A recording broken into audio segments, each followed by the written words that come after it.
தெய்வத்துடைய பரிசுத்த நாமங்களுக்கு எப்பொழுதும் துதி கன மகிமை உண்டாவதாக. ஜீவ வார்த்தை என்கிறதான இந்த தேவனுடைய வார்த்தையை முக்கியத்துவம் கொடுத்து செய்கிறதான இந்த நிகழ்ச்சியின் மூலமாக உங்களை ஒவ்வொருத்தரையும் சந்திப்பதில் மிகுந்த சந்தோஷம். தேவன் தொடர்ந்தும் தன்னுடைய வசனத்தின்படி உங்களை ஆசீர்வதித்து நித்தியத்துக்கு நேர வாழத்தக்கதாக வழி நடத்துவாராக.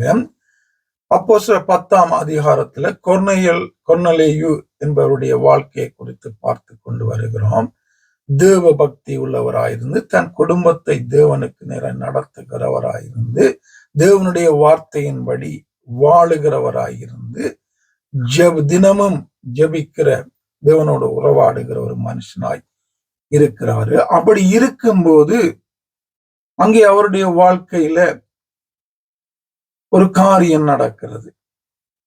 3வது வசனம், பகலில் ஏறக்குறைய 9ஆம் மணி நேரத்தில் தேவனுடைய தூதன் தன்னிடத்தில் வரவும் கொர்நேலியுவே என்று அழைக்கவும் பிரத்யட்சமாய் தரிசனம் கண்டு அவனை உற்று பார்த்து பயந்து, ஆண்டவரே என்ன என்றான். அப்பொழுது அவன், உன் ஜெபங்களும் உன் தருமங்களும் தேவனுக்கு நினைப்பூட்டுதலாக அவர் சந்நிதியிலே வந்தெட்டி இருக்கிறது.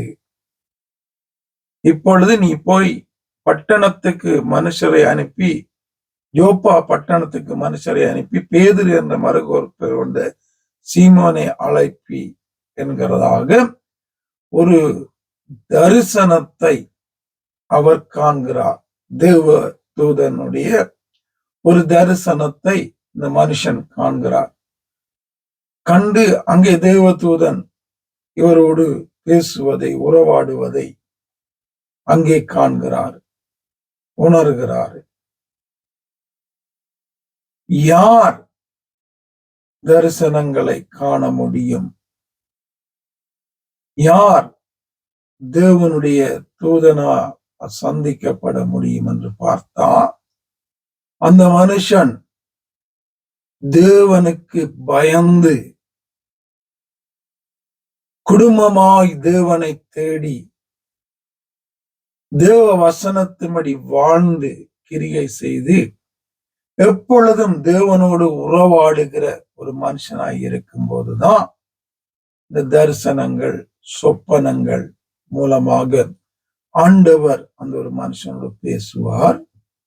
தூதர்கள் மூலமாக பேசுவார். அவருடைய வார்த்தையின் மூலமாக அவர் பேசுவார். அதை விட்டுட்டு ரட்சிக்கப்பட்டுட்டோம், ஞானஸ்தானம் எடுத்துட்டோம், ஆலயத்துக்கு போறோம், ஊழியங்கள் செய்கிறோம் என்று வசனத்தின்படி வாழாத பட்சத்துல தேவனுடைய காரியங்களை காண முடியாது. தேவனுடைய அந்த மகத்துவமான அந்த காரியங்களை எங்களுடைய வாழ்க்கையில அனுபவிக்க முடியாது என்பதை நன்றாக புரிந்து கொள்ள வேண்டும். தாவீதோடு பேசினாரு, மோசையோடு பேசினாரு, யோசுவாவோட பேசினாரு, ஆபிரகாமோட பேசினாரு, ஆசீர்வாதம் கனவு காணலாம், கதைக்கலாம். அவர்களை போல எங்களுடைய வாழ்க்கை எப்போதும் தேவனோடு கூட இருக்கிறதா? தேவனுடைய வார்த்தையின்படி நாங்கள் வாழுகிறவர்களாக இருக்கிறோமா என்றதை பார்க்கணும். தேவன் ஒரு மனுஷனை தேடி வராரு, சந்திக்கிறாரு, பேசுகிறாரு, உறவாடுகிறாரு, அவனுக்கு தரிசனங்கள், சொப்பனங்கள் மூலமாய் அவனோடு உறவாடுகிறாரு, தூதர்கள் மூலமாய் உறவாடுகிறார் என்றால் அந்த மனிதனுடைய வாழ்க்கையை கொஞ்சம் கவனித்து பார்க்க வேண்டும். அதை நாங்க சொந்தமாக்கி கொள்வதற்கு அதை நாங்க எங்களுக்கு எடுத்துக் கொள்வதற்கு அந்த மனுஷனுடைய அந்த வாழ்க்கை, அவனுடைய கிரிகை, அவனுடைய தேவ பக்தி, பயம், இதெல்லாம் கொஞ்சம் பார்க்கணும். அவனுடைய ஜெப வாழ்க்கை, தேவனோடு இருக்கிற உறவு, இதெல்லாம் பார்க்கணும் நாங்க. அப்படி பார்த்து இவர்களை போல நாங்க வாழும்போது நிச்சயமாக ஆண்டவர் எங்களோடு கூட அவர்களோடு வாசம் பண்ணினது போல, உறவாடினது போல, சஞ்சரித்தது போல எங்களோடும் கூட அவர் செய்வார் என்பதில் எந்த சந்தேகம் இல்லை. அப்படியாக வாழ ஆவியானவர் எனக்கு உங்களுக்கு உதவி செய்து வழி நடத்துவாராக. ஆமென்.